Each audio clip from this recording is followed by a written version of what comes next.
added Furtios ua. With 6,000 attackers closing in and his men starting to run, a wounded Marine major stepped into the open and let the enemy shoot at him on purpose.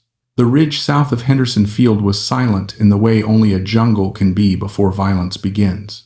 Kunai grass whispered in the night wind, and the coral beneath it cut into every shallow foxhole the Marines had scraped into the slope.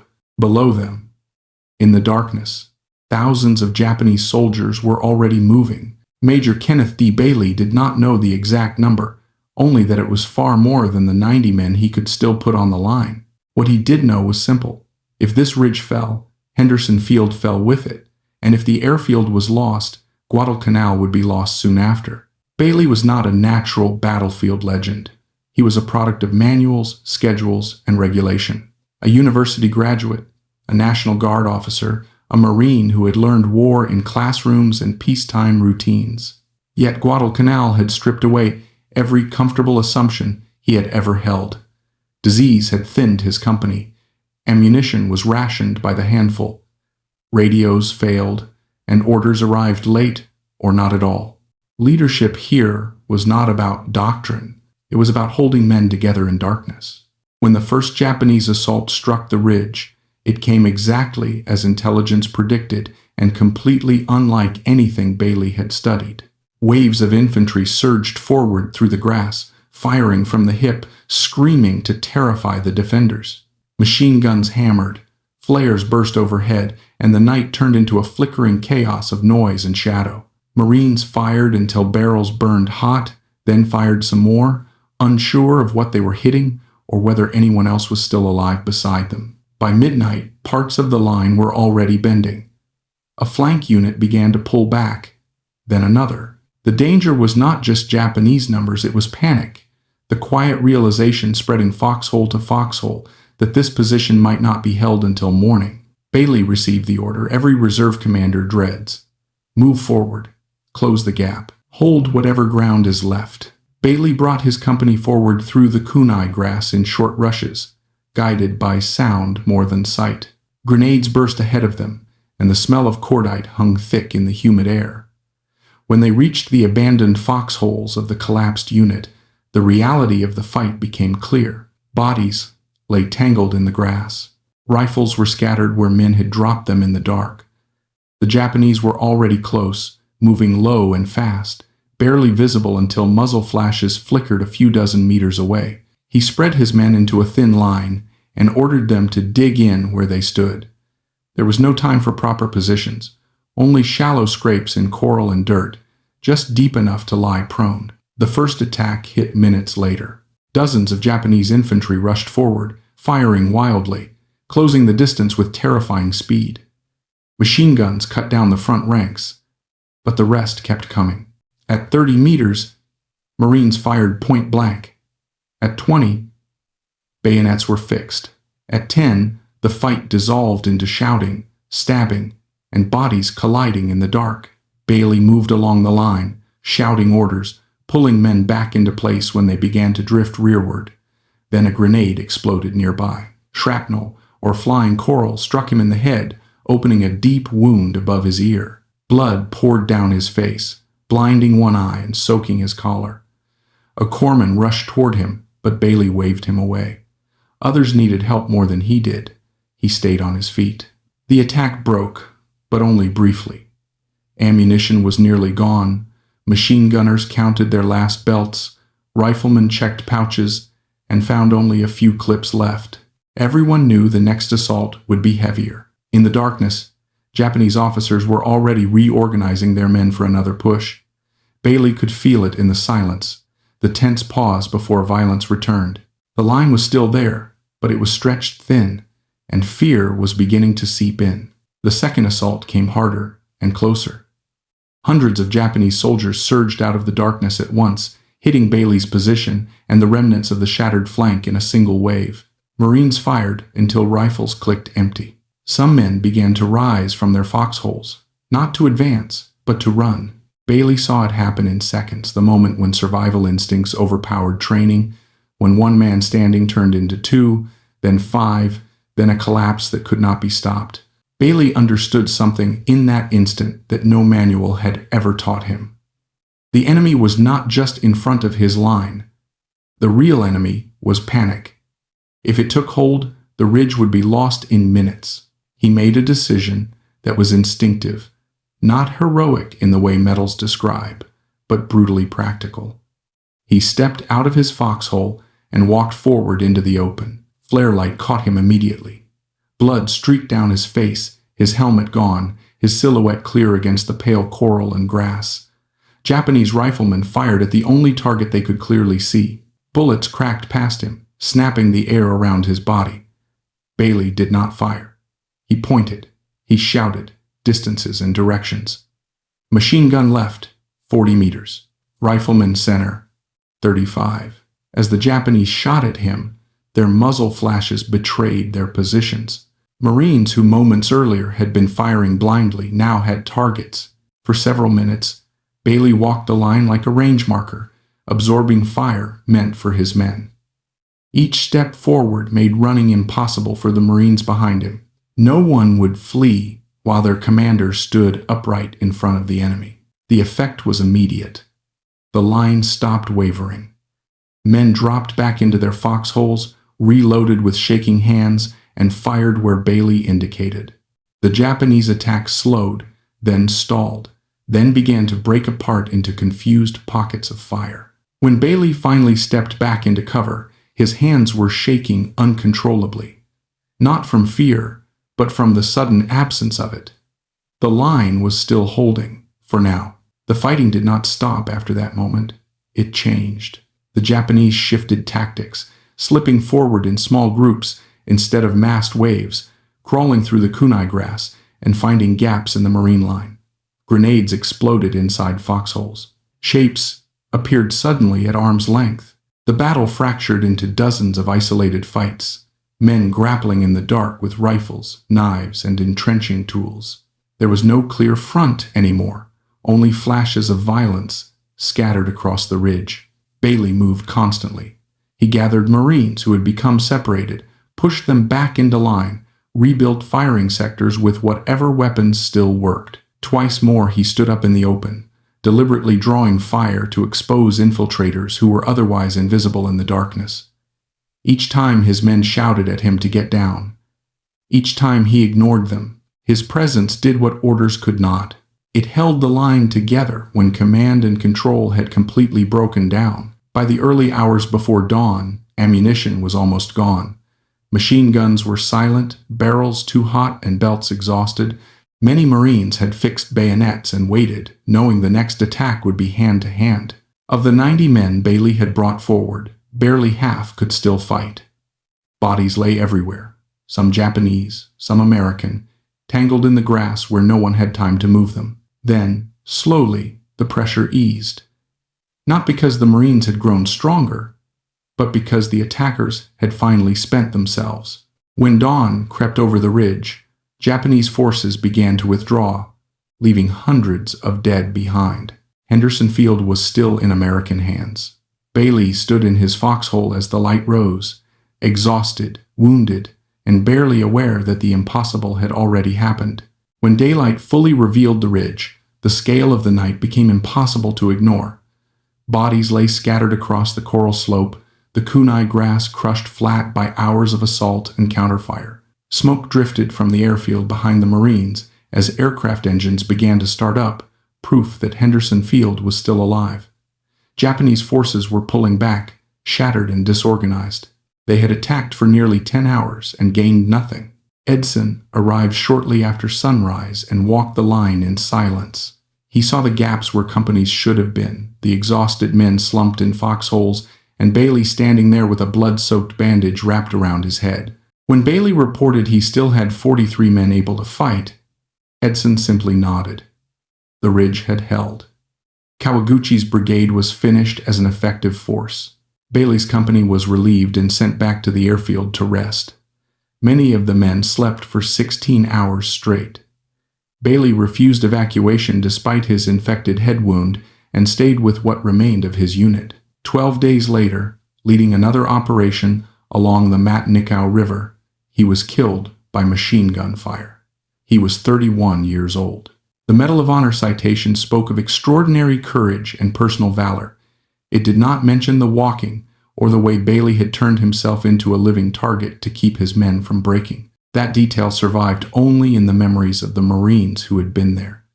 They understood the truth of Edson's Ridge. The battle was not won by numbers or doctrine, but by a leader who made himself visible when everyone else was lying down, and for one impossible night, that was enough. Now, what Bailey did on that ridge was never written into formal doctrine because it could not be safely copied. It depended entirely on judgment, timing, and a willingness to accept the same danger he was asking his men to face. But among Marines who survived Guadalcanal, the lesson endured long after the details of the fight faded. They understood that when fear spreads, orders alone are useless. Men do not hold because they are told to. They hold because someone they trust is still standing. Bailey did not stop bullets. He did not magically create ammunition or reinforcements. What he created was certainty in a moment when everything else had dissolved into chaos. By making himself the most visible target on the ridge, he gave his men something stronger than cover. He gave them resolve. Edson's Ridge became a case study in leadership under impossible conditions. Not leadership as speeches or rank, but leadership as presence. Being seen, sharing risk, refusing to retreat emotionally before the body retreats physically. Bailey understood, instinctively, that his Marines were more afraid of failing him than of dying. He used that truth not for glory, but to keep them in place until dawn. That night did not turn the war by itself, but it kept Henderson Field alive, and Henderson Field kept Guadalcanal alive, and Guadalcanal marked the point where the Pacific War stopped moving west and began moving back. The chain of cause and effect began with a single man stepping into the open when everyone else was trying to disappear. Bailey did not live to see what his stand made possible, but for 10 hours on a coral ridge covered in grass and blood, leadership itself became a weapon, and it worked. What happened on Edson's Ridge is often remembered as a story of bravery, but that framing misses its deeper meaning. Courage alone does not explain why the line held when logic said it should collapse. Hundreds of men on both sides were brave that night. The difference was not bravery. It was psychology. Bailey understood, perhaps without consciously realizing it, that combat is decided less by firepower than by belief. Belief that the man next to you will not run. Belief that holding still makes sense. Belief that the situation is not yet lost. In darkness, fear multiplies. Men imagine enemies where none exist. Silence feels like preparation for something worse. Every minute without clear information erodes confidence.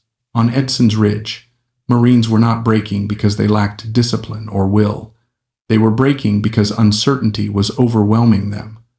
They did not know how many Japanese were in front of them. They did not know if neighboring units still existed.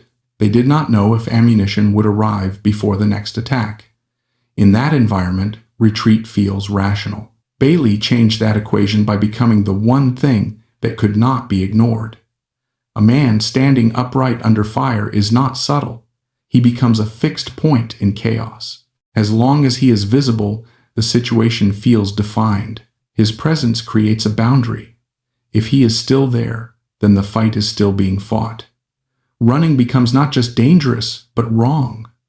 This is why his act worked, not because it inspired abstract heroism, but because it imposed emotional order on a collapsing system. Modern military studies often describe this as command presence, but that phrase is inadequate. Presence is not volume or authority. It is credibility under risk. Bailey did not shout louder than the bullets. He did not threaten punishment. He simply accepted the same danger his men faced and accepted it first. That acceptance removed an excuse from every Marine watching him. Fear remained, but it no longer controlled behavior. The Japanese attackers, ironically, helped reinforce this effect. Their doctrine emphasized aggressive assault, loud movement, and psychological shock. It worked when defenders were uncertain and unseen. But when Bailey stepped into the open, the dynamic reversed.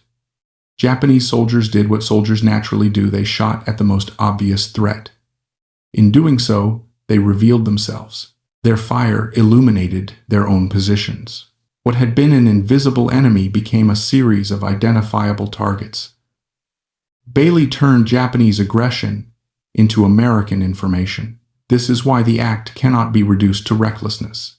It was calculated, even if instinctive. Bailey understood that the Japanese were firing largely by sound and silhouette, not precision aim. He also understood that Marines firing blindly waste ammunition and confidence. By trading personal risk for clarity, he improved the effectiveness of every remaining round on the ridge. One exposed body replaced dozens of flares, radios, and orders that no longer worked. The aftermath of the battle reinforces this lesson. When daylight came, the Japanese withdrew not because they lacked courage, but because their system had failed. Repeated assaults had not produced a breakthrough. Losses mounted without progress. Coordination collapsed. From their perspective, the Americans seemed unbreakable, even though they were nearly out of ammunition and men. Bailey's visibility created an illusion of strength greater than reality, and in war, perception often outweighs fact. Bailey's death 12 days later adds a bitter truth to the story. Survival is not justice. War does not reward lessons learned. He did everything right on Edson's Ridge and still died leading from the front days later. This does not diminish what he did. It clarifies it. His leadership was not about self-preservation. It was about function. He used himself as a tool because no other tool remained. That is why the Marine Corps never formalized his tactic. You cannot order someone to be a human decoy. You cannot train it safely. It requires a precise understanding of timing, enemy behavior, and human psychology, combined with a willingness to die if wrong. Doctrine depends on repeatability. Bailey's act was effective precisely because it was rare, yet the underlying principle did survive. Not the walking, but the visibility. Not the decoy, but the refusal to disappear when pressure peaks. Instructors would later tell young officers that when things begin to break, hiding is contagious, but so is presence. Marines remembered Edson's Ridge not as a story of suicidal bravery, but as proof that leadership is most powerful when it is seen, not spoken. Across the Pacific War, this pattern repeated on dozens of unnamed ridges, beaches, and jungle trails. Small units held ground they should not have held because someone stayed visible. Someone refused to let fear become anonymous. These moments rarely appear in after-action reports. They survive in memory because they are felt, not measured. Bailey's story endures because it strips leadership down to its core. No technology, no clever maneuver, no overwhelming force. Just a man deciding that if the line was going to break, it would not break behind him. For 10 hours, that decision was enough to hold an airfield, an island, and a turning point in a war. And that is the uncomfortable truth the story leaves behind. In the moments that matter most, leadership is not safe, elegant, or scalable. Sometimes it is simply standing up when everyone else is trying to disappear and accepting whatever comes next. There is a temptation to romanticize what happened on Edson's Ridge, to turn it into a simple moral about bravery conquering fear. But that interpretation risks turning a hard lesson into a comforting myth. Bailey's decision worked not because courage magically fixes broken situations, but because it addressed the exact failure point of the defense at the exact moment it mattered. Had he done it earlier, it would have been pointless. Had he waited longer, it would have been too late. Timing, not heroism alone, made the difference. Combat units do not usually collapse all at once. They unravel in small, almost invisible ways. A man fires too fast and runs dry. Another hesitates before returning fire. Someone lifts his head too high, then ducks down and stays there. These microfailures spread quietly until the line looks intact but no longer functions. That was the state of Bailey's company before he stepped into the open. The Marines were still physically present, but mentally they were beginning to leave. By making himself visible, Bailey interrupted that process. He gave his men something concrete to orient themselves around. Fear thrives in ambiguity. When nothing makes sense, Retreat feels logical. Visibility removes ambiguity. It gives the brain a reference point and restores structure, even if the structure is fragile. Bailey did not convince his Marines they were winning. He convinced them that the situation was still defined, and that definition was enough to keep them fighting. This helps explain why similar acts of leadership appear across wars and cultures, often without coordination or shared doctrine. Ancient sources describe officers standing in front of broken phalanxes. Napoleonic accounts mention commanders riding forward under fire to steady wavering infantry. In World War II, the scale and technology changed, but the psychology did not. Human beings still respond to presence more reliably than to instruction when fear overwhelms reason. What makes Bailey's case unusual is how nakedly he applied that principle. He did not ride forward briefly or shout encouragement from behind cover. He stayed exposed. He remained there long enough for his men to recalibrate their behavior. That duration mattered.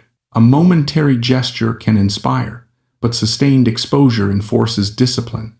As long as Bailey stood upright, the option of running felt morally and socially unavailable to the men watching him. The Japanese experience that night is often reduced to tactical failure, but their perspective is equally revealing. They were trained to overwhelm defenders through aggression, noise, and relentless pressure. Against most units, that method worked, but on Edson's Ridge, they encountered a defense that refused to dissolve psychologically even as it weakened physically. Every time they pushed harder, the Americans seemed to respond with renewed coherence. From the outside, it looked like resilience. In reality, it was leadership acting as a stabilizing force. This mismatch between appearance and reality is one of war's most dangerous illusions. Japanese commanders believed they were facing a position with deeper reserves and stronger morale than actually existed. They committed repeatedly, expecting the line to finally snap. It never did. Not because it was strong, but because it was held together by a single point of human gravity. Bailey's death days later reinforces another uncomfortable truth. Acts like his do not guarantee survival, promotion, or recognition. War is not a moral system. It is an environment where effectiveness and randomness coexist. Bailey's earlier stand did not make him invincible. It simply delayed defeat long enough for strategic consequences to take effect. Henderson Field stayed operational. Aircraft continued flying. Japanese logistics suffered. Those outcomes mattered more than whether Bailey lived to see them. The danger lies in misapplying the lesson. Bailey did not seek exposure as a principle. He used it as a last resort.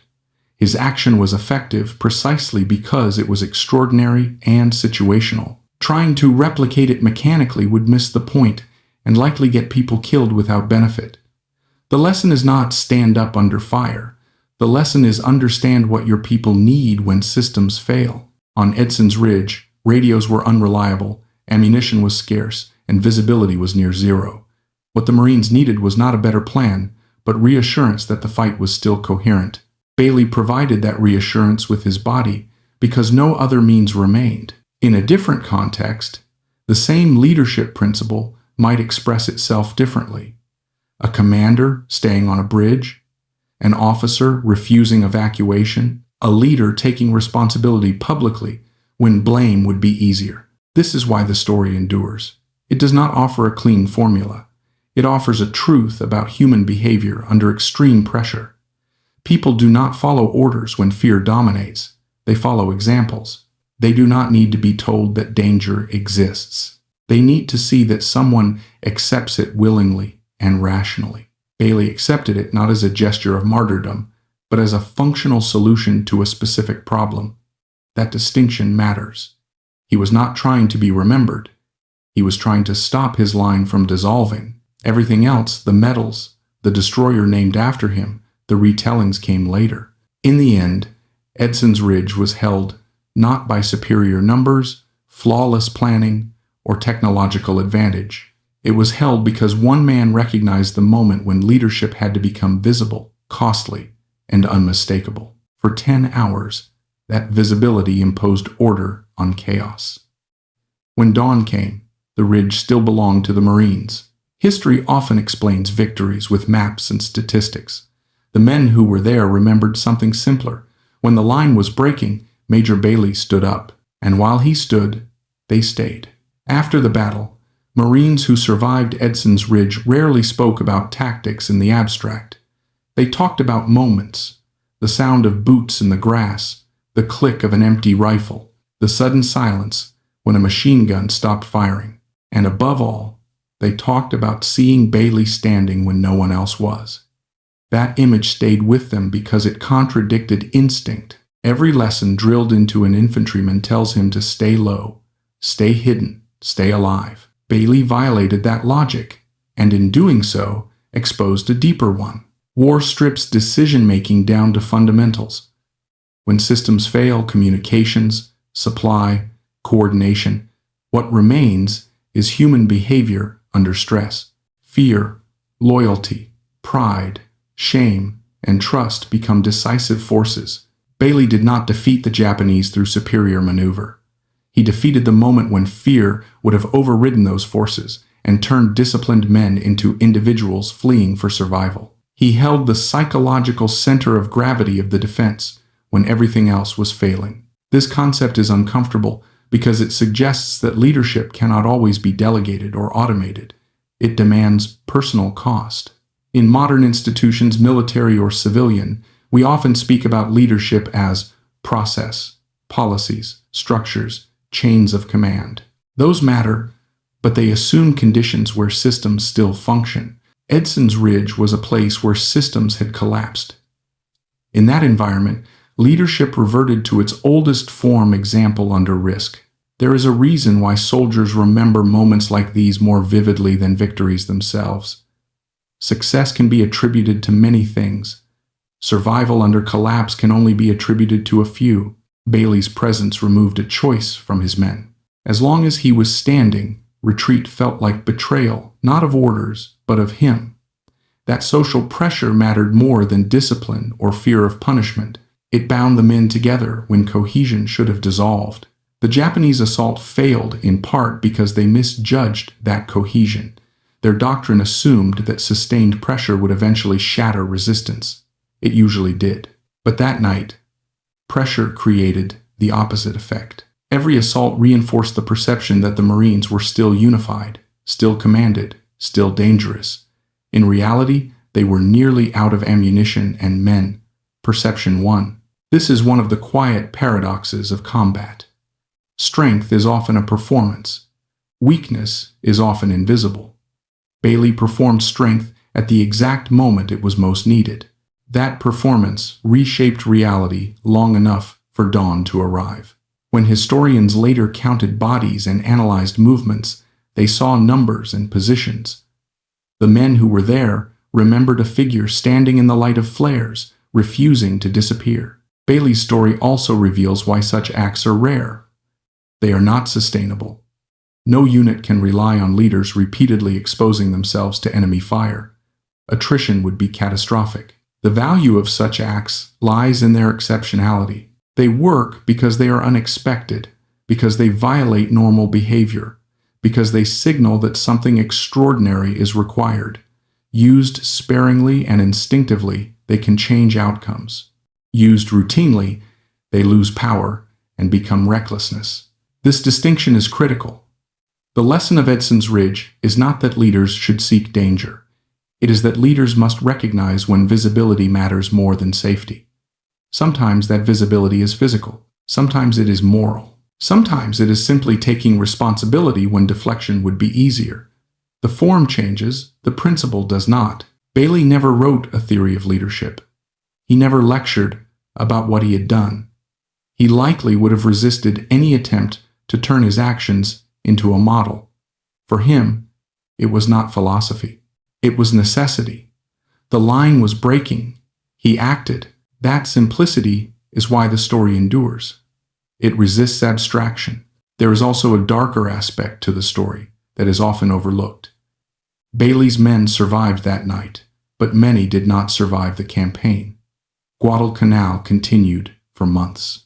Disease, exhaustion, and combat wore units down. Bailey himself was killed less than 2 weeks later. The cost of holding that ridge did not end at dawn. Leadership did not spare anyone from the war's arithmetic, and yet, the ridge mattered. Henderson Field mattered. The campaign mattered. War is built from such moments, small, brutal decisions that accumulate into strategic shifts. The Pacific War did not turn because of one man on one ridge, but it did not turn without such men. For viewers and readers far removed from 1942, the temptation is to admire from a distance and move on. But the deeper value of the story lies in its relevance beyond battlefields. Pressure, uncertainty, and fear are not exclusive to war. Organizations break under stress. Teams fracture when confidence erodes. People look for signals about whether effort still makes sense. In those moments, leadership is rarely about plans. It is about presence. Bailey's presence did not guarantee success. It created the possibility of it. That is all leadership can ever truly do. It cannot control outcomes. It can only shape behavior when outcomes are uncertain. On Edson's Ridge, that shaping was the difference between holding and collapse. The Marines who survived carried that understanding with them. Many never spoke publicly about the battle, but they remembered the feeling of staying in place when instinct screamed to run. They remembered why they stayed. Not because they were fearless, but because someone in front of them refused to leave. History often celebrates outcomes. Stories like this endure because they reveal mechanisms. They show how fragile victory is, how thin the margin can be, and how much can hinge on a single human decision made under extreme pressure. When the sun rose over Edson's Ridge, the fighting stopped, but the lesson remained. Leadership, at its most elemental, is not about command. It is about being seen when everything else is disappearing. For 10 hours on a coral ridge, Kenneth D. Bailey was seen. And because he was, the line held. In the years after the war, Edson's Ridge became a footnote in larger histories of Guadalcanal. Maps showed arrows. Tables listed casualties. Analysts debated Japanese coordination failures and American defensive positioning. All of it was accurate, and all of it was incomplete. What those summaries could not capture was how close the ridge came to being lost, or how thin the margin truly was. The men who had been there understood that history often balances on moments too small to chart. Bailey's action mattered because it occurred at the exact point where structure gave way to instinct. Military organizations are designed to function through hierarchy and procedure, but combat stress erodes both. When fear spikes, individuals stop thinking as parts of a unit and start thinking as bodies trying to survive. That transition is almost impossible to reverse once it fully takes hold. Bailey intervened just before that tipping point. He did not restore order after collapse. He prevented collapse from becoming irreversible. This distinction explains why so many battles are lost suddenly rather than gradually. Units absorb punishment for hours, sometimes days, and then disintegrate in minutes. The trigger is rarely a single casualty or tactical mistake. It is the moment when belief evaporates. Bailey recognized that belief was failing, not because his men were weak, but because the situation no longer felt controllable. His visibility restored the sense that someone still had control, even if only barely. What is often overlooked is that Bailey himself was not immune to fear. His shaking hands afterward testify to that. Courage did not mean the absence of fear. It meant acting while fear was present. This matters because it reframes heroism as a decision rather than a personality trait. Bailey did not possess some unique immunity. He chose to act because the alternative was worse. That choice is accessible in theory to anyone, which makes it both inspiring and unsettling. Unsettling because it suggests that in moments of crisis, the burden of decision can fall on a single individual whether they want it or not. Bailey did not ask to be the fulcrum of the battle. Circumstances placed him there. Leadership, in its rawest form, is often unrequested and unavoidable. You either step into the gap or watch things fall apart. There is no neutral option. This is why stories like Bailey's persist across generations. They are not comforting. They do not suggest that good planning guarantees success or that virtue ensures survival. They show that sometimes outcomes depend on whether someone is willing to accept disproportionate risk at the right moment. That is a difficult lesson for any institution built on predictability and procedure. The Marine Corps understood this intuitively, even if it could not codify it. Bailey's example was passed down informally as something to remember rather than something to copy. Instructors did not say, "Do this." They said, "Understand why this worked."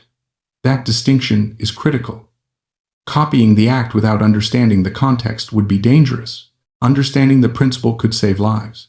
That principle extends beyond combat. In any high-stress environment, emergency response, aviation, medicine, crisis management, the moment when people begin to disengage mentally is the moment when failure accelerates. Leaders who remain visible, accountable, and present slow that acceleration.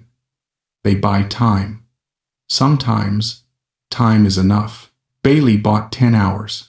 Those 10 hours allowed Henderson Field to survive the night. That allowed aircraft to continue operating.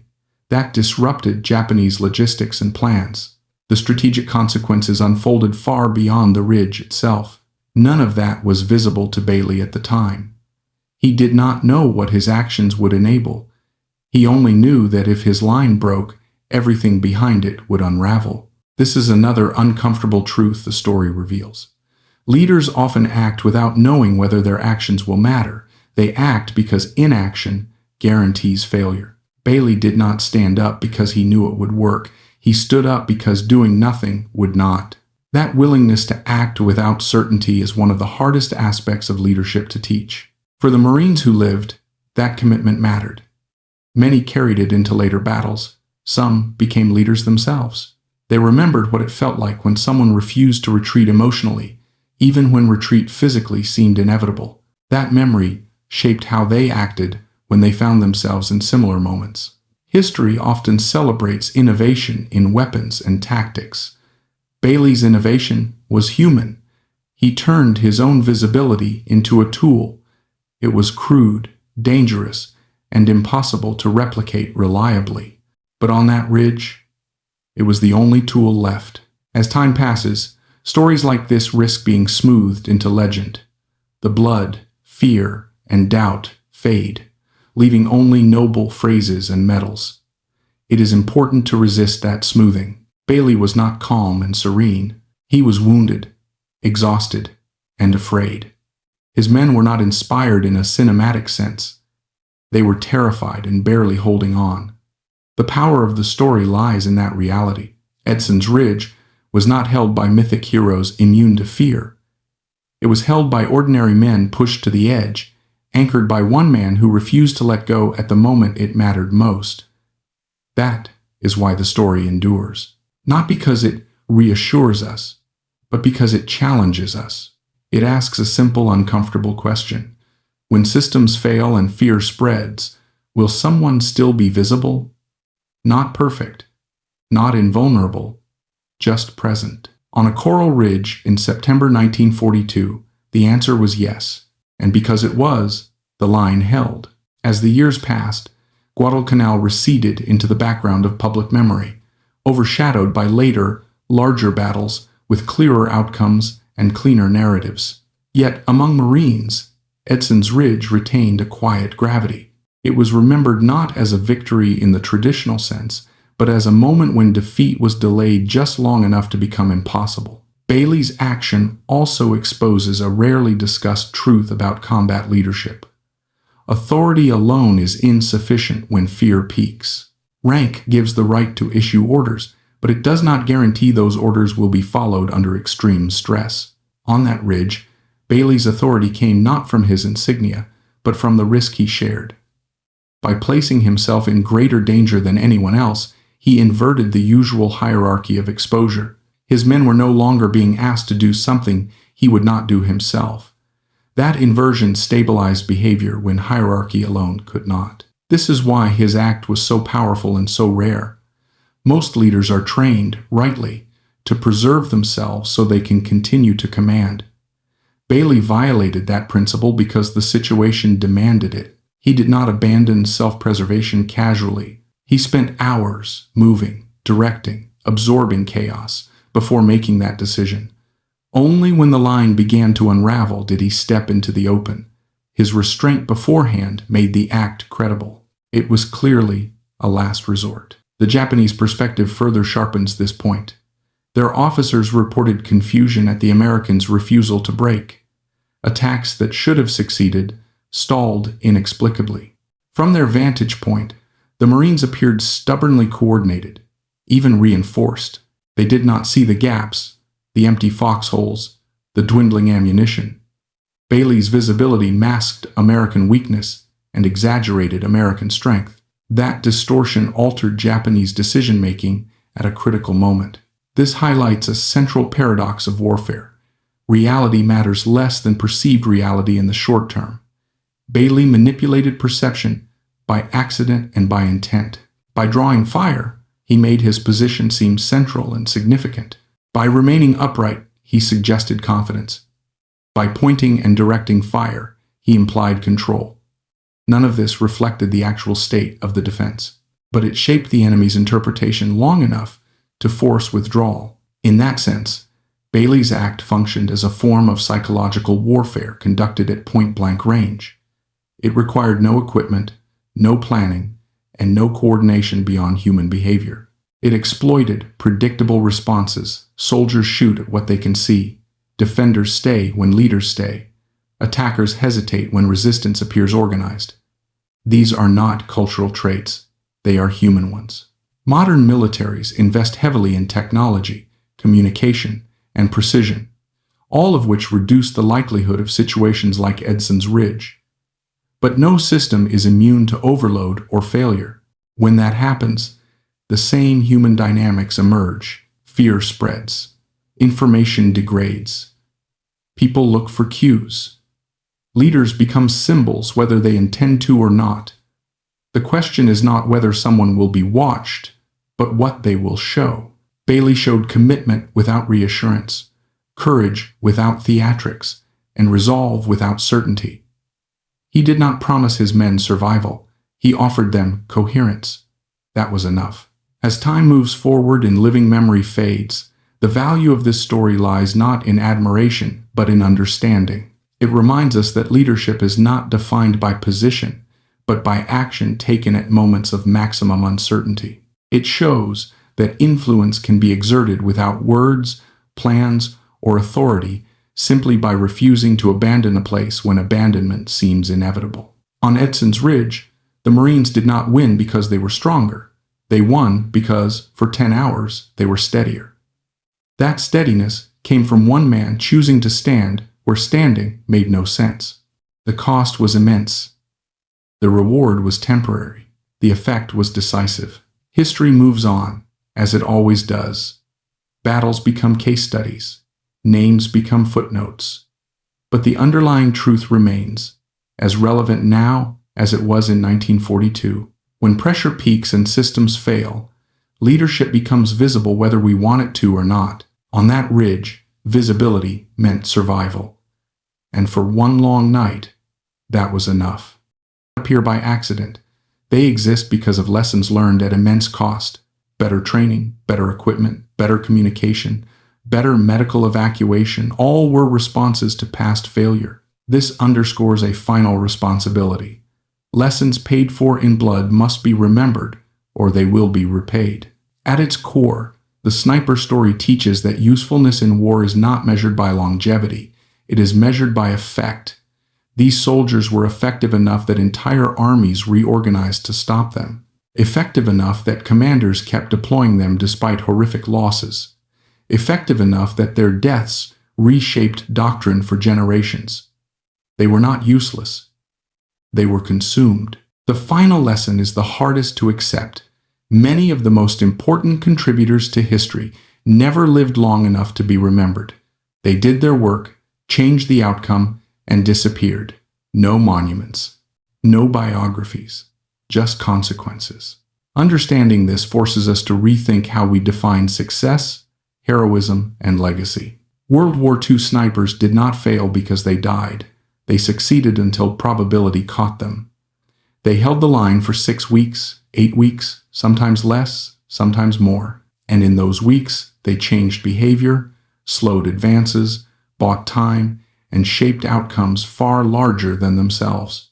That is the real lesson of their story. History is not only built by those who survive long enough to tell it, but by those who stand just long enough to matter and then vanish. The lesson that emerges from the story of World War II snipers is not a comfortable one, but it is an honest one. It forces us to abandon the idea that war rewards